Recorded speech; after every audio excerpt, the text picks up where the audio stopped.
tindika bosolo na bosolo to mesana koloba mwana mboka Ange Kachila azabongo mongamba na bino pona koloba bino mayema kolekana mboka ya Kongo na bosolo tozawa na kosala mosala penza na bosolo elongo na bino tokosala penza makambo kitoko pambate biso ndeba ya bino pe ya biso tosito mesana kibonde kona biso motako kata zate mwana mboka Ange Kachila mesana bongo kopesa bino basango na ndenge ya bosolo basango obolingaka pe na ngonga obosibo mesana na mwana mboka Ange Kachila ba reaction na bino makambo na bino mituna na bino WhatsApp ezawa na pona kobenga na zawa na pona bino pe bozawa na pona biso mbote mingi bandeko balandi tindika bosolo na ebete bozala kaibele pamba te tindika TV ezali esika oyo bokolanda basango na ngunga oyo mesana kolanda pe basango kafu ebete biso tolobaka be bosolo na tindika et surtout na esiko tosala ka masolo ya bosolo na tindika bosolo nde sala ka ete tolobela bino makambo ya bosolo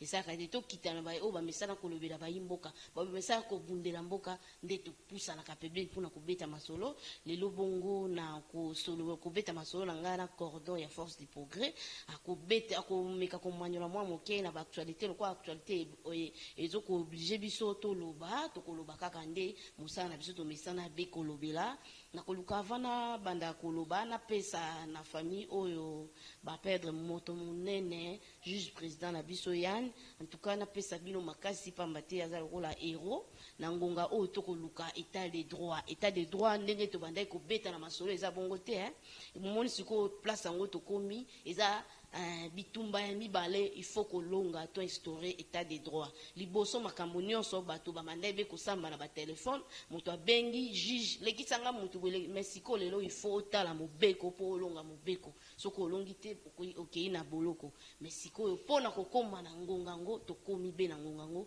to komo mona ba perte de vie et komo salama bobanga te pamba te to komi na stade oyo to installer ba makambo nyonso efanda ngala kopesa kaka longonya bazuzi na biso liboso wande ko sala pamba te wande ko zo instruction ya bato misusu mais siko lokola tata mokambe ko la pesi bino pouvoir apesi bino makasi ete bo sala nde mobeko elonga ka bato bazaka na se mibeko zaka na se ya bato te na ngwana na kopesa na bazuzi nyonso bo banga te Kongo eza ya biso nyonso bozala makasi pona kolonga etumba oyo eza monene soki to longi stand oyo ya ko instaurer état de droit nde siko komona makambo nyonso pena Kongo ekobonga na kopesa bino ndakisa ya Italie na Italie pona balonga état de droit na bango to balonga ba mafia oyo bandai ko sala na mboka na bango ekutaki bango combien de juges oyo bango ba kufaki biso pe tozo senga isala mabongo te meto ko sambela kaka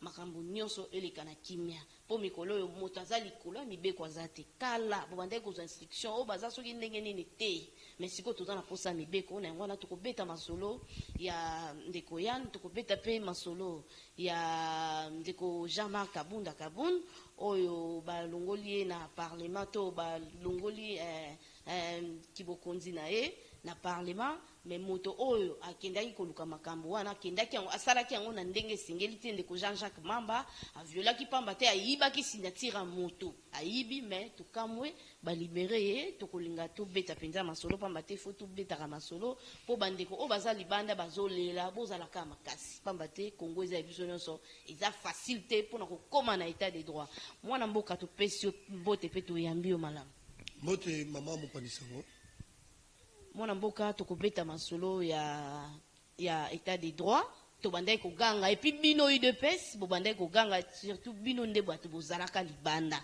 elongi oboko mona ngona bae o ba bandai ko tala mingi ya réseaux sociaux bayebi pamba te zande bango bato basalaki force ya UDPS force du progrès oboyo kaka ndeza bango aza coordonnateur na ngona tongi to kabula mwa masolo pamba te makambo ndenge ezokende kitoko te kotala pe na ngambo ya présidence na biso ezaki coalition ya UDPS na bakor ya UDPS na INC mais to éviter est-ce que ça INC nde a signé ba mort ya UDPS pamba te bato ba kokufa ezaka na ngambo ya UDPS au moment où bazaka esika moko bazalaka air nyonso place moko ndenge boni kaka IDPS nazo kufa INC ata mutu moko te au poison oningte wana pe to point d'interrogation to yeba kaka nyonso wana ezobuta wapi mwana mboka maloba na mboka na yo pamba te biso to pesaki bino confiance IDPS bolobaki bokoyela biso état de droit malgré état de droit pe yaka na facilité te e yaka na bambilinga pona yo oyambaki sango ndenge nini po bato nyonso balobi ete moto apelisi moto na justice eza ndeko kamere pamba te alakaki na bandeko ke alakaki na ndeko moko akompelisela bango moto epeli ndeko yana akufi nayebi te mpona yo oza moko ya bacoordonnateur oza moko ya mokambi ya lingomba ya UDPS oyo tobengaka force du progrès oyo esalaka force ya UDPS oyo batombokaka babundaka na minduki nde bango mpona yo mpe oza mpe na mwa maloba na oyo ya koloba. Merci maman pour la parole au Pessingaï. Premièrement, on s'est présenté dans c'est Bengaï, le double cordon. Je suis le coordonnateur de l'Union des Tshisekidistes Nekongo, de IT Nekongo. Quand on parle d'Union des Tshisekidistes Nekongo, Nekongo ça veut dire Grand Bandundu, Congo central, Kisasa. Et je suis le coordonnateur chef de finances et à force du progrès. Eh bien, voilà, Isa Bengaï. Bon, dans ma cambo, tu continues la question, qui est ma cambo ya biso. Vous pensez que confiance attaquer batu bazoya na ko instaurer état de droit batu oyoyo baninga na biso bazo kufa batu oyo juge ya kufi caméra la raki batu na oloba boy biso IDPS to bundi pendant 37 ans de lutte porter un jour de ça la coalition et lelo na ba koko soto zaki nango na ba trahison soto zaki nango ba de biso ba congolais tozui ni présidium mais tout ça qui la majorité de la parlement yango le sala tout ça la coalition et la coalition là tout ça là qui les lois yango tout ça la bagarre vous comprenez le tout ça la bagarre et ba tout la biso bazo kufa la présidence yango tokoki ko désigner mutu te soto ko dénoncer mutu te ke mutu tout ça la boy vous comprenez ezali liwa poison na kindoki basambisa yango mais ils auront temps pour basambisa yango toko qualifier mutu moko tasali makambo wana mais tout autre batu autre coalition en garde tout ça bon en garde mais le moment est venu on a dit le moment est venu tant en dissertation ici et je lance l'appel dans les combattantes et combattants bagarre est commis déjà papa Etienne Tshisekedi alobaki paix à son âme. Toute initiative où est bien pour le pays ou soit la partie nayo, parce que la mot d'ordre thé, parce que autorisation thé. Et dans 72 heures, dans 3 jours, awa, na repère sa mot d'ordre. To terri sur binemi un peuple. Les lots coalition de ça qui na INC, cash, coalition ça na FCC, bateau bateau coup famille, ezali kaka bateau na biso ya IDPS.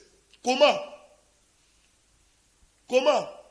Ata mutu moko INC a confité parce que le cabinet n'a parlé de la nation tout ça IDPS tout ça IDPS INC et comment kaka IDPS se kufaka donc il est là bango ezali basi sa biso qui to là mukabodo ko président de la République kufi et to linga yango te et c'est que biso ba combattante na ba combattant peuple congolais mobimba to se mobiliser na lobi bien dans 72 heures na ko pesa mot d'ordre et j'assume ceux qui vont prendre dans mboka pour la kobunisa binemi peuple la kobunisa bango et puis kolakisa bango et puis le père papa Etienne Tshisekedi lobaki tozongisa bango wapi na Rwanda et c'est que la bango ezawate biso ba tumuni bitumba oyo kolia komela passe tozolia na nuté tozomela na nuté intérêt biso peuple lelo to mona na nuté mais ça ba individu oyo lelo ba ko créer ba trouble dans le pays biso ba tumuni bitumba oyo fati beto ils poste ya peuple Fati le président de la République, il a peuple de votre matinée.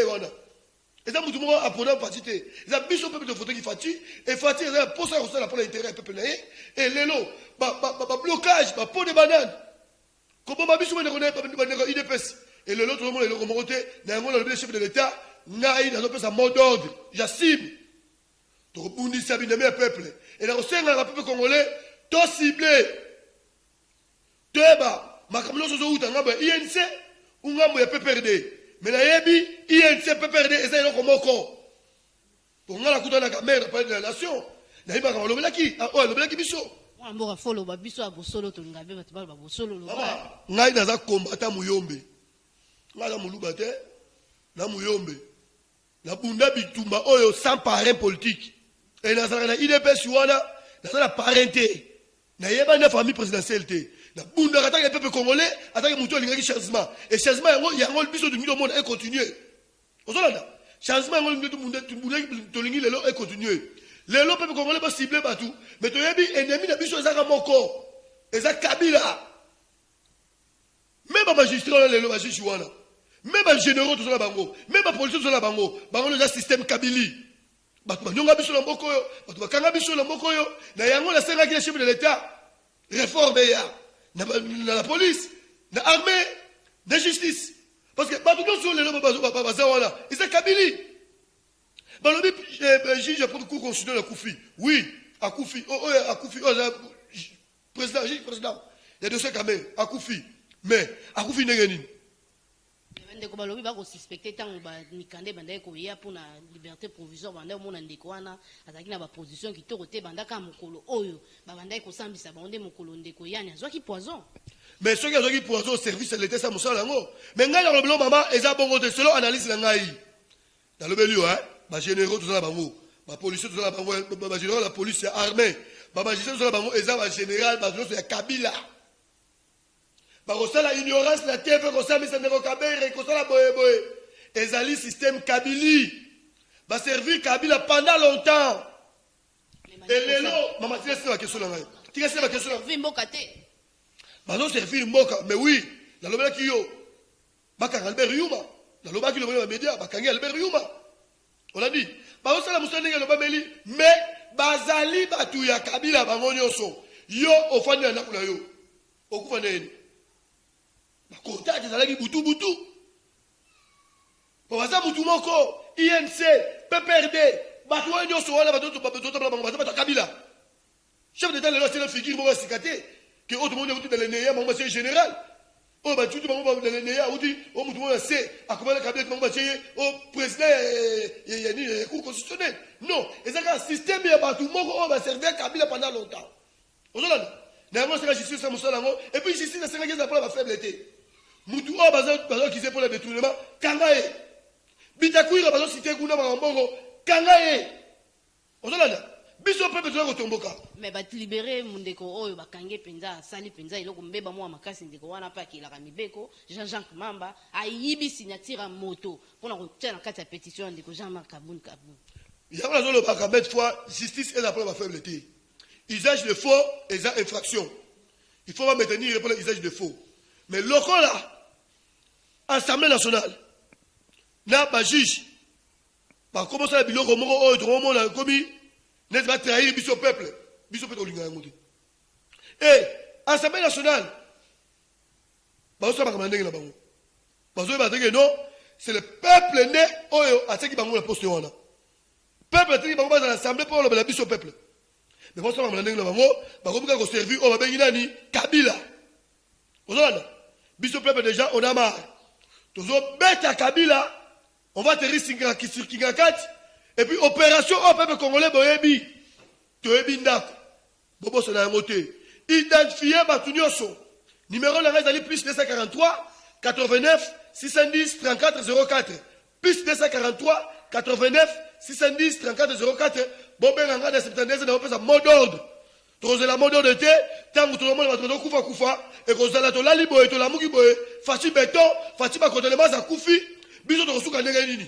na ba cherche zona ngoto lo bakaboye to suka ndenge nini esika biso to katisa braza to kele suka ici to uta na pouvoir wa biso peuple to linga ngote il faut to conserver pouvoir la biso to bunda awa ennemi ya peuple alongwa munguni ya peuple alongwa to na posa to lia to mela bien mais le chef d'état ça biso no ngote pour na ba blocage oya buso ba ndeko FCC Assemblée nationale na la muka mais to le bino bon ko peuple te peuple là souverain on a mboka on a chama munga na mboka bandeko balobi ete IDPS sala ki coalition na FCC na moi mais la muka basali coalition na FCC na butu pona yo yambaki yango ndenge nini pamba te bandeko ba koloba déjà po boyoka ni oyo FCC ba komo yoka na la muka na mona bongo te mais tonika to ebisa bino nde ba misana kolobela makambo yango mama na lobeki na lobaka lobango met fois la muka wana eza Kabila Banana basali la muka.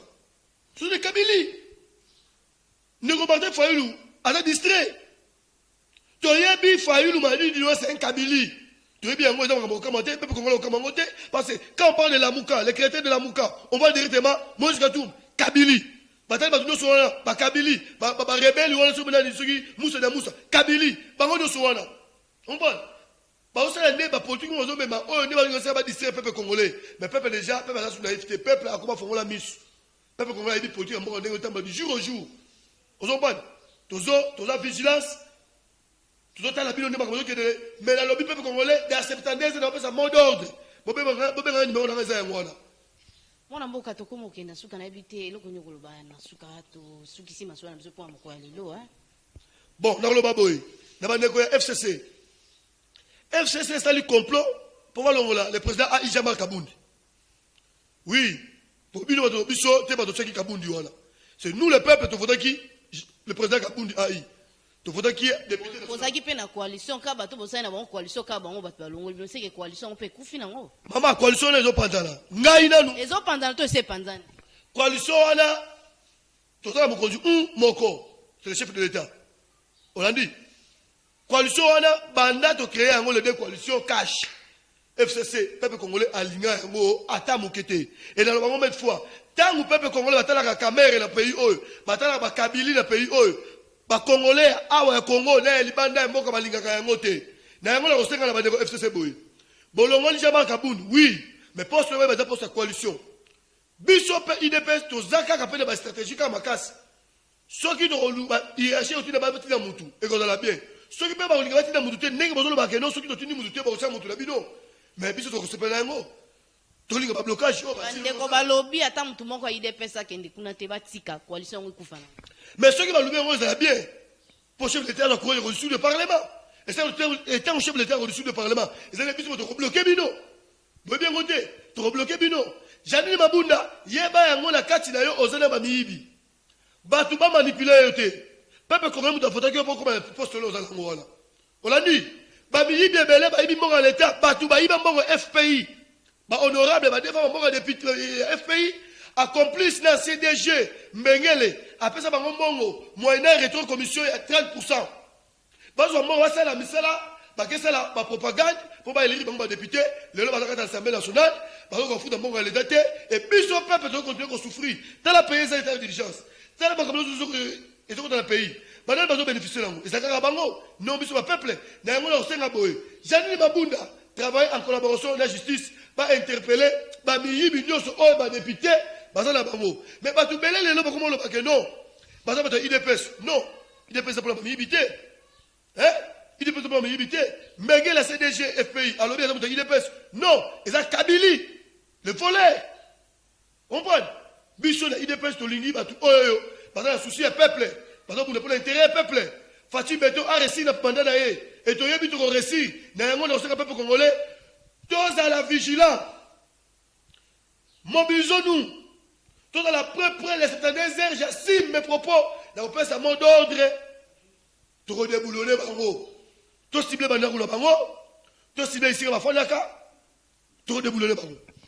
Totonde botondi bomoni masona monsieur l'équipe nza kitoko na banza bandeko o balela ki lobi ba benginga mama chose ya kolela bokulela te eza facilité pour na obunda bitu moto o to koti na ngosiko eleki na o to sala ki marche bomoni ba poison des otambo ba perte des vues des otambo lali kala mutala mkibo mutakufi en tout cas eza na période mo makasi bozala ka makasi bolongola kolela bo pesa ka bandeko lokwa bango courage bo pesa ko zapena moi makanisi moi idée apesi numéro na ye pour ko pesa courage maele pa mate bitumande za na Congo zali banda osala ba vidéo ya luliation ya nene na bitumba ndeza sur place biso tozali en tout cas na pesi matondo mingi na biumbu ici ma caméra na pesi matondo mingi na bazalisation bato basala kaite bilili ya boyemona na epai obino bozwami ba o bazali banda to wapi na pesi pa Rifin Kisobe na Papi Kelly na pesi bino matondo mingi pe na Mike o azala kana montage to kutani mbala sima pe na pesi matondo mingi na bandeko o balandaka mingi tindika télévision Moïse Kazadi na Général Mayele na maman Charlotte Ndenga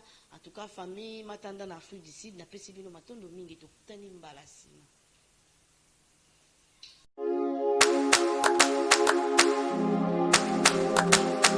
Sindika Bosolo na Bosolo to mesana koloba mwana mboka Ange Kachila aza bongo mongamba na bino pona koloba bino mayema koleka na mboka ya Kongo na Bosolo toza wana na kosala mosala penza na Bosolo elongo na bino tokosala penza makambo kitoko pamba te biso ndeba ya bino pe ya biso tosito mesana kibonde kona biso moto kokata zate mwana mboka Ange Kachila mesana bongo kopesa bino basango na ndenge ya Bosolo basango obolingaka pe na ngonga obosibo mesana na mwana mboka Ange Kachila ba reaction na bino makambo na bino mituna na bino WhatsApp eza wana pona kobenga na za wana pona bino pe boza wana pona biso.